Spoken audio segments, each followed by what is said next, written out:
शिक्षा नीति को इतना आधुनिक बनाया है, इतना फ्यूचर रेडी रखा है। आज इस कार्यक्रम में जुड़े अधिकांश महानुभाव नई राष्ट्रीय शिक्षा नीति की बारीकियों से परिचित हैं। लेकिन ये कितना बड़ा मिशन है, इस एहसास को हमें बार बार याद करना ही है। साथियों, देश भर से हमारे कई युवा स्टूडेंट्स भी इस कार्यक्रम में हमारे साथ हैं। अगर इन साथियों से हम उनकी आकांक्षाओं के बारे में, सपनों के बारे में पूछें तो आप देखेंगे कि हर एक युवा के मन में एक नयापन है, एक नई ऊर्जा है। हमारा युवा बदलाव के लिए पूरी तरह से तैयार है। वो इंतजार नहीं करना चाहता। हम सब ने देखा है कोरोना काल में कैसे हमारी शिक्षा व्यवस्था के सामने इतनी बड़ी चुनौती आई। स्टूडेंट्स की पढ़ाई का, जीवन का ढंग बदल गया। लेकिन देश के विद्यार्थियों ने तेजी से इस बदलाव को एडॉप्ट किया। ऑनलाइन एजुकेशन अब एक सहज चलन बनती जा रही है। शिक्षा मंत्रालय ने भी इसके लिए अनेक प्रयास किए हैं। मंत्रालय ने दीक्षा प्लेटफॉर्म शुरू किया, स्वयं पोर्टल पर पाठ्यक्रम शुरू किए। आज हमारे स्टूडेंट्स पूरे जोश से इनका हिस्सा बन गए। दीक्षा पोर्टल पर मुझे बताया गया कि पिछले एक साल में 2300 करोड़ से ज्यादा हिट होना ये बताता है कि ये कितना उपयोगी प्रयास रहा है। आज भी इसमें हर दिन करीब 5 करोड़ हिट हो रहे हैं। साथियों, 21वीं सदी का आज का युवा अपनी व्यवस्थाएं, अपनी दुनिया खुद अपने हिसाब से बनाना चाहता है। इसलिए उसे एक्सपोजर चाहिए, उसे पुराने बंधनों, पिंजरों से मुक्ति चाहिए। आप देखिए, आज छोटे छोटे गांवों से, कस्बों से निकलने वाले युवा कैसे कैसे कमाल कर रहे हैं। इन्हीं दूर दराज इलाकों और सामान्य परिवारों से आने वाले युवा आज टोक्यो ओलंपिक्स में देश का झंडा बुलंद कर रहे हैं, भारत को नई पहचान दे रहे हैं। ऐसे ही करोड़ों युवा आज अलग अलग क्षेत्रों में असाधारण काम कर रहे हैं, असाधारण लक्ष्यों की नींव रख रहे हैं। कोई कला और संस्कृति के क्षेत्र में पुरातन और आधुनिक के फ्यूजन से नई विधाओं को जन्म दे रहा है। कोई रोबोटिक्स के क्षेत्र में कभी साईफाई मानी जाने वाली कल्पनाओं को हकीकत में बदल रहा है। कोई आर्टिफिशियल इंटेलिजेंस के क्षेत्र में मानवीय क्षमताओं को नई ऊंचाई दे रहा है, तो कोई मशीन लर्निंग में नए माइलस्टोन्स की तैयारी कर रहा है। यानी हर क्षेत्र में भारत के युवा अपना परचम लहराने के लिए आगे बढ़ रहे हैं। यही युवा भारत के स्टार्टअप इकोसिस्टम को रिवॉल्यूशनलाइज कर रहे हैं। इंडस्ट्री 4.0 में भारत के नेतृत्व को तैयार कर रहे हैं और डिजिटल इंडिया को नई गति दे रहे हैं। आप कल्पना करिए, इस युवा पीढ़ी को जब इनके सपनों के अनुरूप वातावरण मिलेगा तो इतनी शक्ति कितनी ज्यादा बढ़ जाएगी। और इसलिए नई राष्ट्रीय शिक्षा नीति युवाओं को ये विश्वास दिलाती है कि देश अब पूरी तरह से उनके साथ है, उनके हौसलों के साथ है।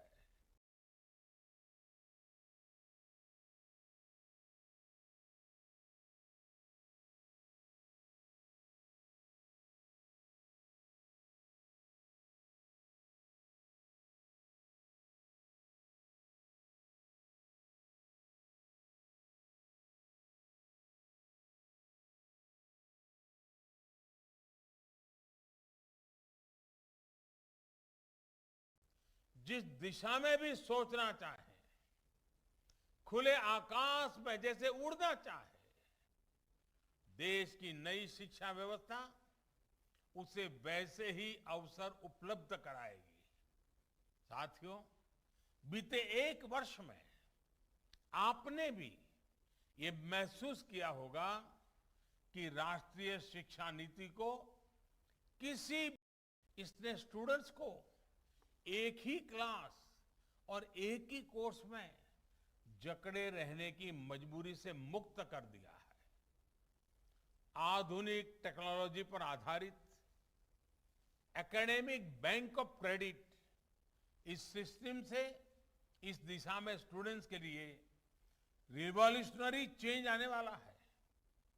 अब हर युवा अपनी रुचि में, अपनी सुविधा से कभी भी एक स्ट्रीम को चूज कर सकता है, छोड़ सकता है। अब कोई कोर्स सेलेक्ट करते समय ये डर भी नहीं रहेगा कि अगर हमारे डिसीजन गलत हो गया तो क्या होगा। इसी तरह structured assessment for analysing learning levels, यानी सफल के जरिए स्टूडेंट्स के आकलन की भी वैज्ञानिक व्यवस्था शुरू हुई है। ये व्यवस्था आने वाले समय में स्टूडेंट्स को परीक्षा के डर से भी मुक्ति दिलाएगी। ये डर जब युवा कि आज नई राष्ट्रीय शिक्षा नीति के तहत जो ये नए कार्यक्रम शुरू हुए हैं, उनमें भारत का भाग्य बदलने का सामर्थ्य है। साथियों, हमने आपने दशकों से ये माहौल देखा है, जब समझा जाता था कि अच्छी पढ़ाई करने के लिए विदेश ही जाना होगा, लेकिन अच्छी पढ़ाई के लिए विदेशों से स्टूडेंट्स भारत आए, बेस्ट इंस्टीट्यूशंस भारत आए, ये अब हम देखने जा रहे हैं। ये जानकारी बहुत उत्साह बढ़ाने वाली है कि देश की 150 से ज्यादा यूनिवर्सिटीज में ऑफिस ऑफ इंटरनेशनल अफेयर्स स्थापित किए जा चुके हैं। भारत के हायर एजुकेशन इंस्टीट्यूट्स अंतर्राष्ट्रीय स्तर पर रिसर्च और ज्यादा उच्च शिक्षा संस्थानों में स्किल डेवलपमेंट से जुड़े सैकड़ों नए कोर्सेज को मंजूरी दी गई है। साथियों, शिक्षा के विषय में पूज्य बापू महात्मा गांधी कहा करते थे, राष्ट्रीय शिक्षा को सच्चे अर्थों में राष्ट्रीय होने के लिए राष्ट्रीय परिस्थितियों को रिफ्लेक्ट करना चाहिए। बापू के इसी दूरदर्शी विचार को पूरा करने के लिए स्थानीय भाषाओं में मदर लैंग्वेज में शिक्षा का विचार एनईपी में रखा गया है। अब हायर एजुकेशन में मीडियम ऑफ इंस्ट्रक्शन के इसके लिए स्थानीय भाषाओं में भी एक विकल्प होगी। मुझे खुशी है कि 8 राज्यों के 14 इंजीनियरिंग कॉलेज 5 भारतीय भाषाएं हिंदी, तमिल, तेलुगु, मराठी और बांग्ला में इंजीनियरिंग की पढ़ाई शुरू करने जा रहे हैं। इंजीनियरिंग के कोर्स का 11 भारतीय भाषाओं में ट्रांसलेशन के लिए एक टूल भी डेवलप किया जा चुका है। का हो, उसकी पढ़ाई खेलते और हंसते हुए ही होगी, आसानी से होगी। इस दिशा का ये प्रयास है और जब शुरुआत मुस्कान के साथ होगी तो आगे सफलता का मार्ग भी आसानी से ही पूरा होगा। साथियों, आज एक और काम हुआ है जो मेरे हृदय के बहुत करीब है, बहुत संवेदनशील है। आज देश में 3 लाख से ज्यादा बच्चे ऐसे हैं जिनको शिक्षा के लिए सांकेतिक भाषा की आवश्यकता पड़ती है। इसे समझते हुए भारतीय साइन लैंग्वेज को पहली बार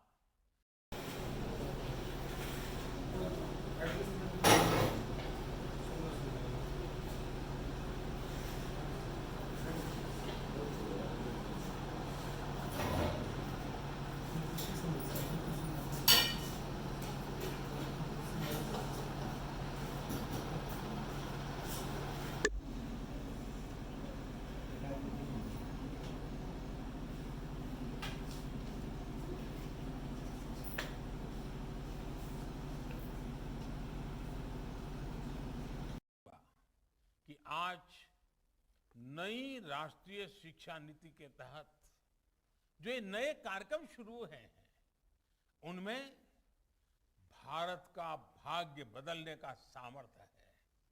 साथियों, हमने आपने दशकों से ये माहौल देखा है। जब समझा जाता था कि अच्छी पढ़ाई करने के लिए विदेशी जाना होगा, लेकिन अच्छी पढ़ाई के लिए विदेशों से स्टूडेंट्स भारत आए, बेस्ट इंस्टीट्यूशंस भारत आए, ये अब हम देखने जा रहे हैं।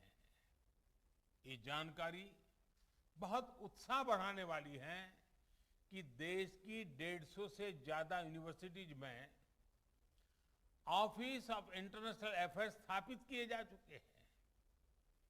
भारत के हायर एजुकेशन इंस्टीट्यूट्स अंतर्राष्ट्रीय स्तर पर रिसर्च और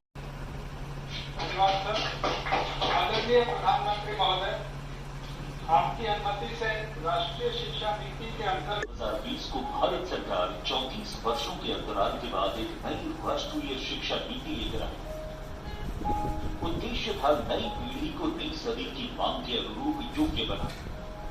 ये पॉलिसी 21वीं सदी के नौजवानों की सोच, उनकी जरूरतें, उनकी आशाओं, अपेक्षाओं और आकांक्षाओं को देखते हुए बनाने का व्यापक प्रयास हुआ है। प्रोत्साहन 2 दिया गया, जिसके सफल परिणाम कोरोना महामारी के दौरान भी सामने आए। पीएम ई विद्या कार्यक्रम के अंतर्गत ऑनलाइन, टेलीविजन एवं कम्युनिटी रेडियो के माध्यम से पढ़ना लिखना चालू रहा। वन डिजिटल प्लेटफॉर्म से दीक्षा में मूल पाठ्यक्रम पर आधारित 1,85,000 से अधिक ई कॉन्टेंट 32 भाषाओं में उपलब्ध किए गए। एक वर्ष में इस प्लेटफॉर्म पर की संख्या 200 करोड़ से बढ़कर 100। शिक्षण के लिए निर्मित स्वयं एमओओ पोर्टल, जिस पर वर्तमान में 814 डिग्री और डिप्लोमा कोर्स उपलब्ध है। गत वर्ष में 54 लाख छात्रों ने उस पर एनरोलमेंट कराया।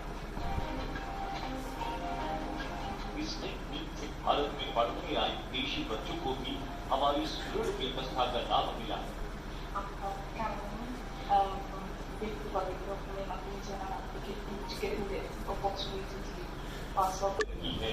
नई शिक्षा नीति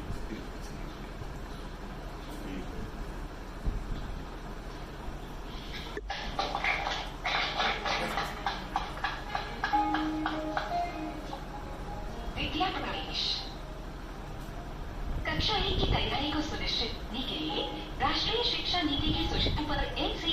द्वारा बच्चों के लिए 3 माह का स्कूल प्रिपरेशन मॉड्यूल त्याग प्रवेश तैयार किया गया है। इस पाठ्यक्रम में अक्षर, ध्वनि, शब्द, रंग, आकार और संख्या सीखने के लिए रोज गतिविधियां हैं और पढ़ सके।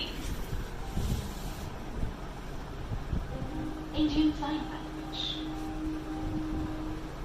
पहचान कर मेरी सीमाएं और सामर्थ्य।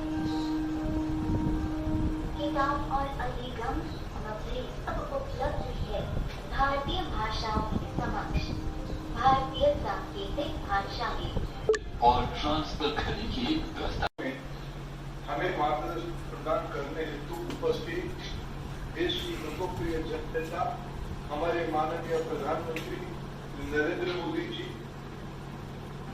राज्यों के माननीय राज्यपाल, राज्यों के सम्मानित मुख्यमंत्रीगण, केंद्र सरकार में मेरे साथ मंत्रीगण, राज्यों की शिक्षा मंत्री महोदयगण, मेरे प्रिय विद्यार्थियों एवं शिक्षकों, देवियों और सज्जनों, आप सभी को मेरा सादर अभिनंदन। Today is a momentous day in our history when we mark a year of the launch of one of the most landmark policy reforms in India, the New Education Policy 2020. With the work towards at its peak of struggling to cope with the COVID-19 pandemic, our government came up with this transformative policy which have profound reach and is standing in the world. The importance of this document cannot be emphasized enough for its potential role in building a robust nation. The New Education Policy 2020 stands for the first pillar of quality, equity, access, and affordability. Things that were done through many of the reforms brought about by the visionary leadership of Prime Minister Narendra Modi ji. However, the significance of the New Education Policy 2020 is that it has come after one of the largest consultation processes in the history of the educational systems in government. This reflects the research and vision of our leadership to situate India at the top of the knowledge economy. As we celebrate amid the milestone of 75 years of India's independence, the NDP will be the guiding philosophy that will nurture, inspire, and influence group children who could have formed between the ages of 5 and 15 years. The same category of that confront humanity anymore, solutions that cut across boundaries of culture. The resilience and survival of civilization is a direct consequence of the clarity of thought and its possible people. New education policy prepares our youth to be the flag bearers of a global community which bases itself on scientific thought, critical thinking, and humanism. This is the PM Modi's vision and government's mission that we will try to best of our capabilities to implement in later spirit. I also take this opportunity to express my sincere gratitude to Dr. Kasturi Rangan and the team of superior intellectuals and academics who drafted this